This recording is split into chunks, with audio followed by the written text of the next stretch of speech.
नमस्कार दोस्तों, जय श्री राम। और आज फिर मैं आपके सामने एक कहानी लेकर आया हूँ। और इससे पहले कि कहानी में शुरू करूँ तो जैसा कि हम लोग स्टार्टिंग में करते हैं, बिल्कुल रिलैक्स हो जाना है। अगर आपके पास हेडफोन है तो उसे लगा लेना है, नहीं है तो कोई बात नहीं, थोड़ी गहरी सांस लेनी है और अपने दिमाग से वो सारे चीज़ रिलीज़ कर देना है जो पीछे हुआ, जो आगे होगा। बस इस समय इस कहानी को सुनेंगे और सुनते समय उस कहानी में डूब जाएंगे। नमस्कार, मेरा नाम मदन मोहन है और मैं आपका स्वागत करता हूं आप आज की इस कहानी के अंदर। और आज की कहानी शुरुआत करूं तो बिल्कुल आप सुनने को तैयार हो जाइए और कहानी में चलते हैं बिना देरी किए। गांव लखनपुर में वर्षा ना होने के कारण भयंकर अकाल पड़ गया था। सारे तालाब कुएं सूख गए थे, फसल नष्ट हो गई थी। सारे के सारे लोग चिंतित थे कि करें तो क्या करें। चिंता में डूबे सब गांववासी अपने मुखिया राम दीन के पास पहुंचे।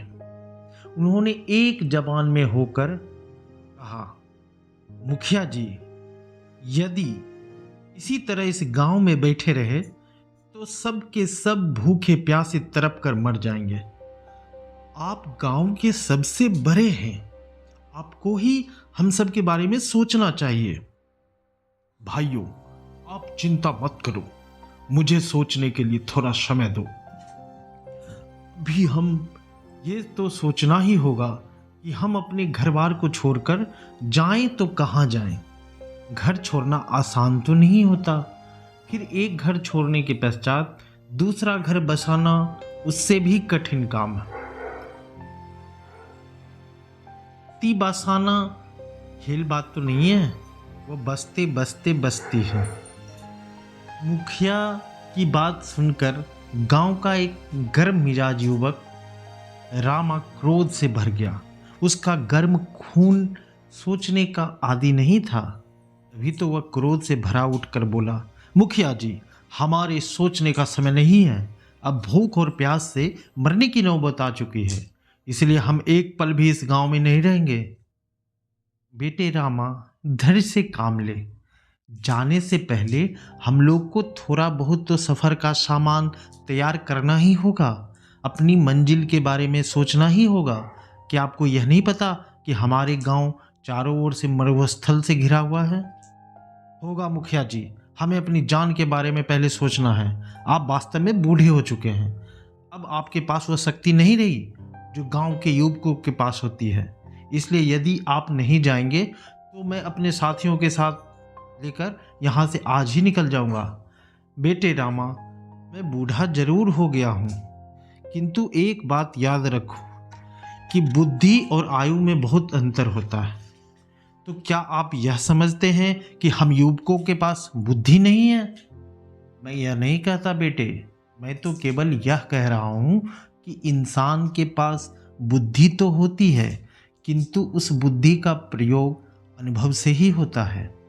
तुम्हारे पास बुद्धि है, किंतु अनुभव के ना होने के कारण आप उसका सही प्रयोग नहीं कर रहे हैं। बस बस काका, यह बातें रहने दो। हमें अपनी शक्ति पे पूरा भरोसा है। शक्ति का ही दूसरा नाम बुद्धि है। यदि आप लोग यहाँ पर ही भूखे प्यासे मरना चाहते हैं तो मरिए, हमें कोई एतराज नहीं, किंतु अब मुझसे यह सहन नहीं होगा। रामा, जोश के साथ होश की जरूरत होती है। तुम थोड़ा धैर्य से काम लो बेटे, मैं तुम्हारे लाभ की बात कर रहा हूँ।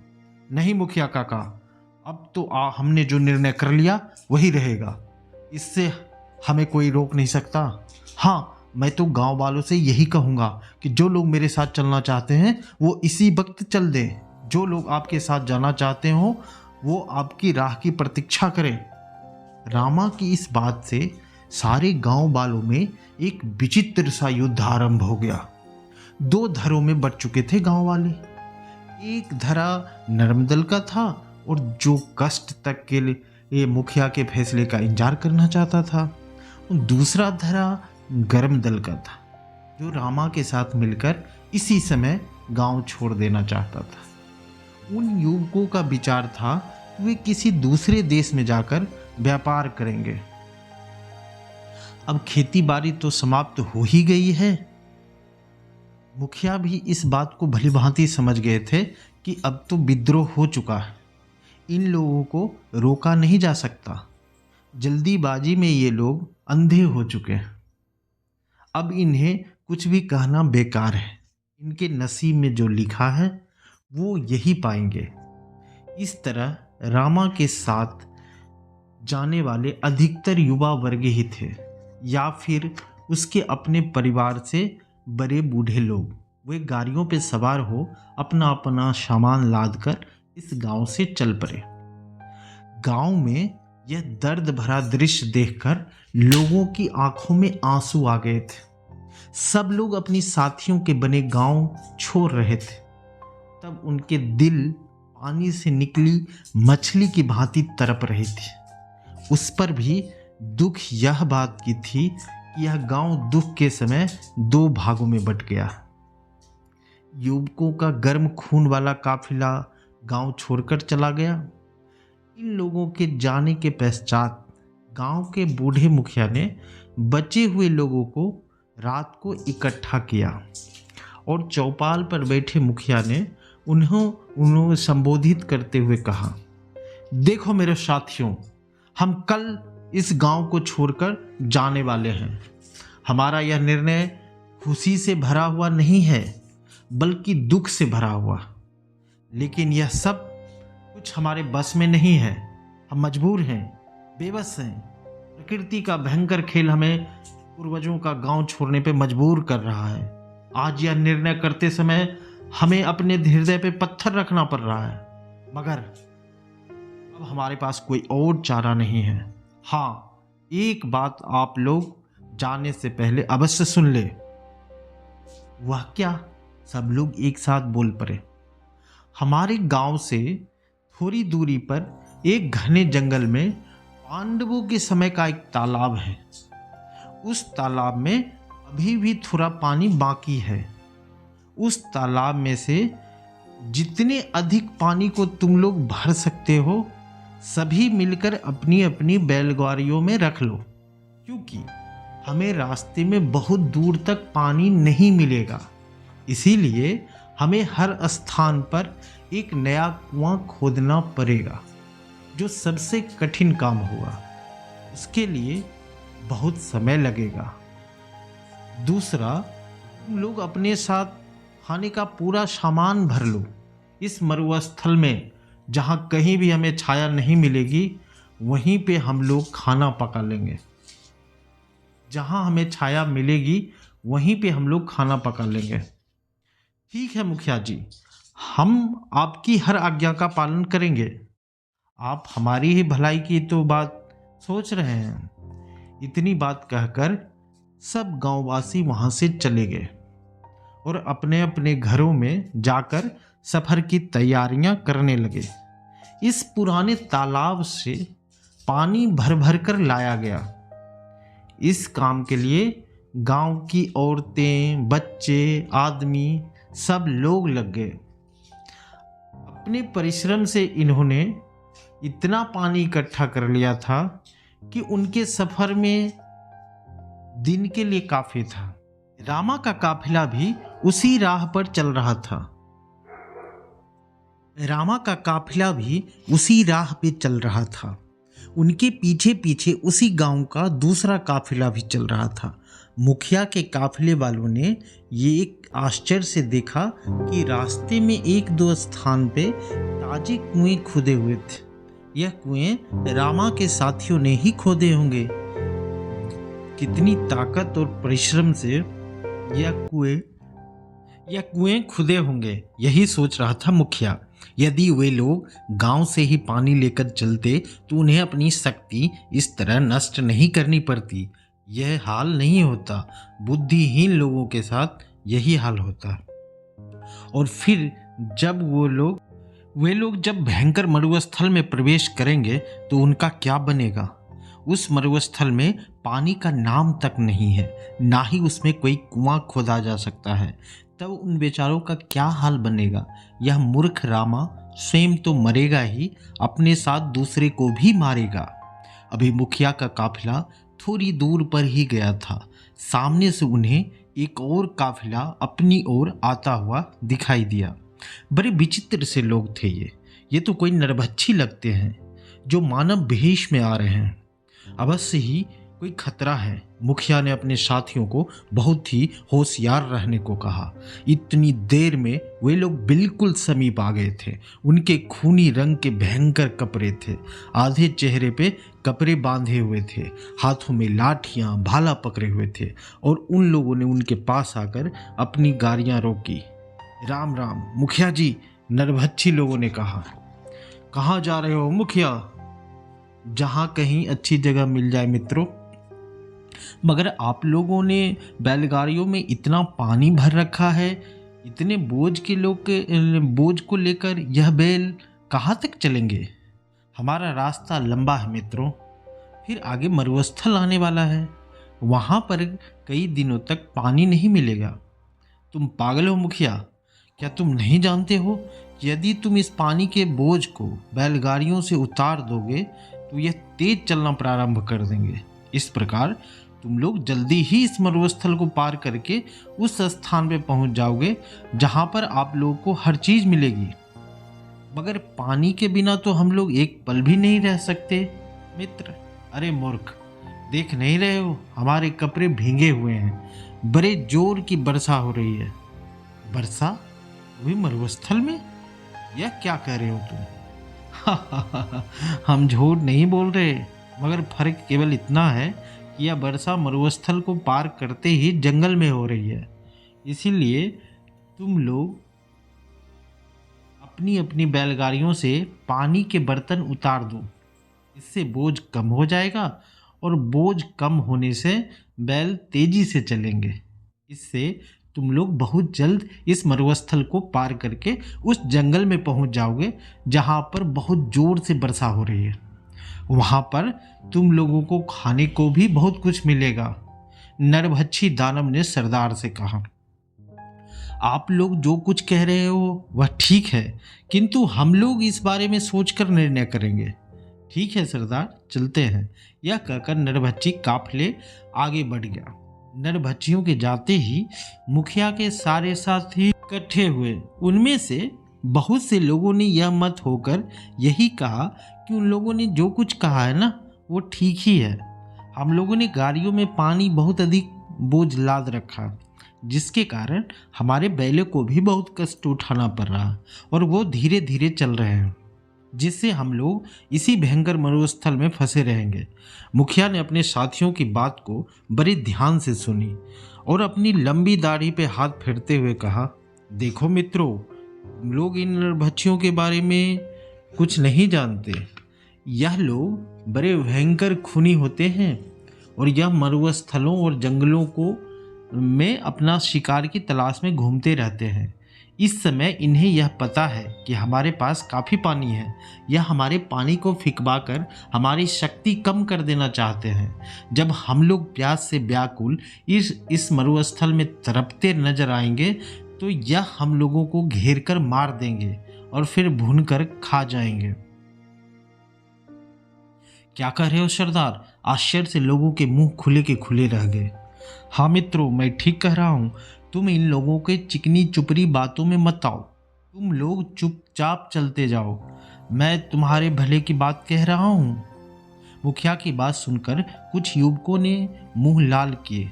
साथ ही उन्होंने कहा कि आप बहुत बड़ी भूल कर रहे हो। देखो, उस युवक ने ठीक कहा था, हमें यथाशीघ्र यहाँ से निकल जाना चाहिए। तभी तो वो युवा सरदार अपने काफिलों को लेकर हमसे बहुत पहले निकल गया।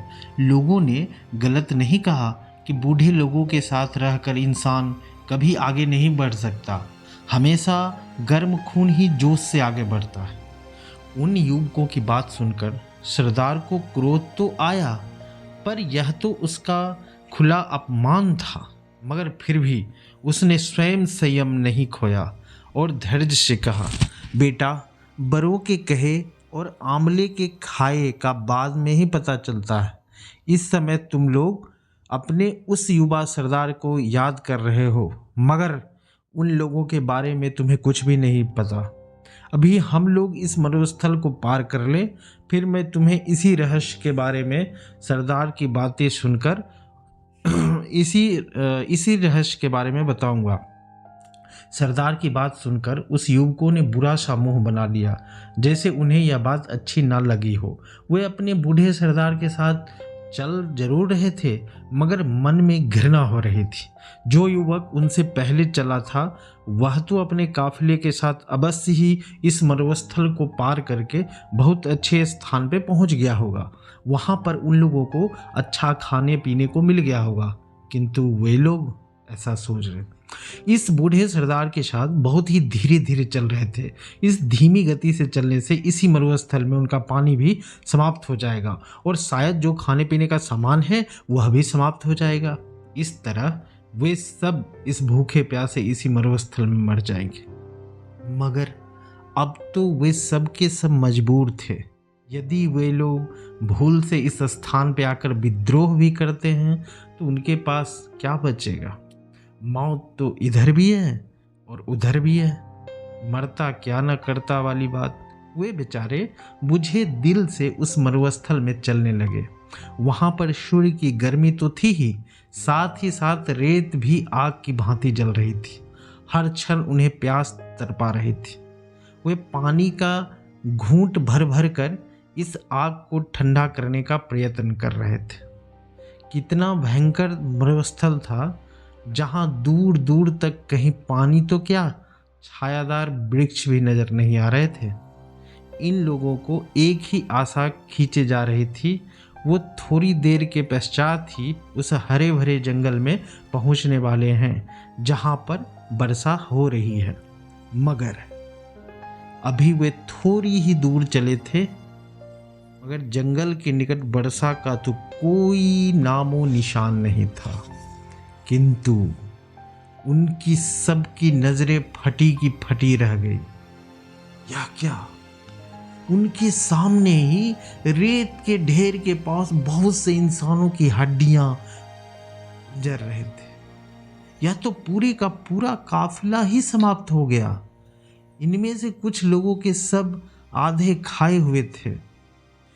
उनके पास जाने पे पता चला ये वही लोग हैं, उनके गांव के लोग हैं। ये तो रामा का काफिला है।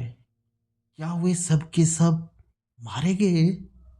सब लोग आंसू बहाते हुए मुखिया रामदीन के पास आकर खड़े हो गए, जैसे उससे यह पूछ रहे हो कि यह सब क्या हो गया, कैसे हो गया। बूढ़े मुखिया ने ठंडी आह भरते हुए अपने साथियों की ओर झांक कर कहा, यह सब अपने ही कर्म से मारे गए हैं। मैंने तुम लोगों को अपने अनुभव और बुद्धि से बचा लिया। मुझे तो पता ही था कि रामा जोश में आकर होश खो बैठेगा। मगर यह सब कैसे हुआ मुखिया जी? तुम लोगों ने रास्ते में जिन लोगों को देखा वे वास्तव में मानव के वेश में जंगल के नरभक्षी थे।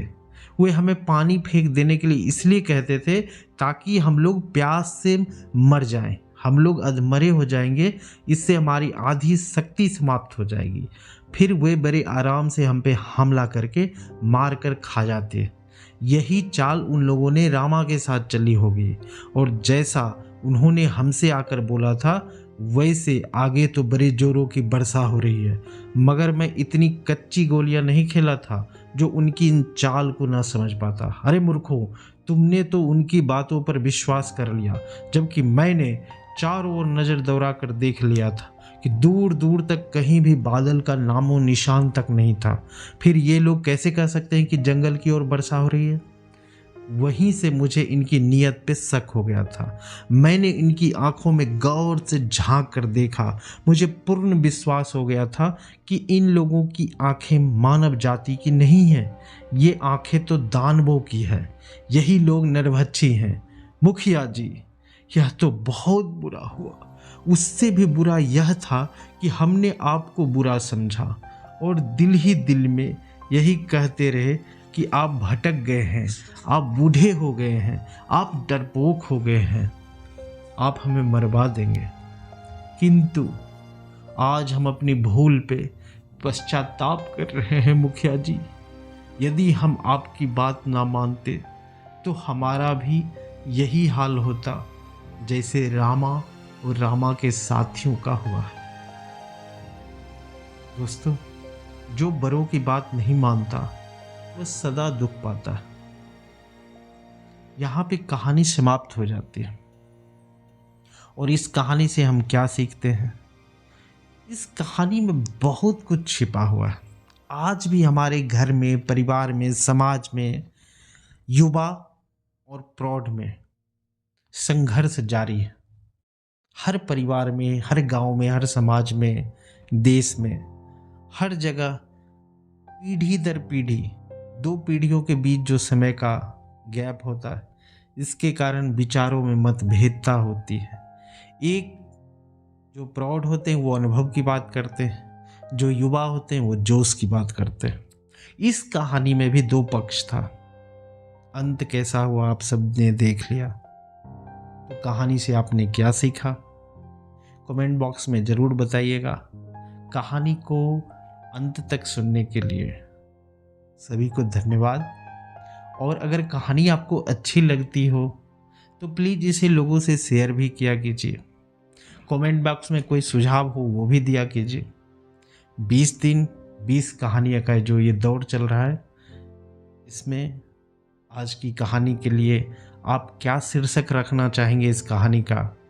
प्लीज़ कमेंट बॉक्स में ये भी बताइएगा कि इस कहानी का क्या शीर्षक हो सकता है। कल मिलेंगे एक नई कहानी के साथ। तब तक के लिए राधे राधे, जय श्री राम, जय सिया राम। कल मिलेंगे।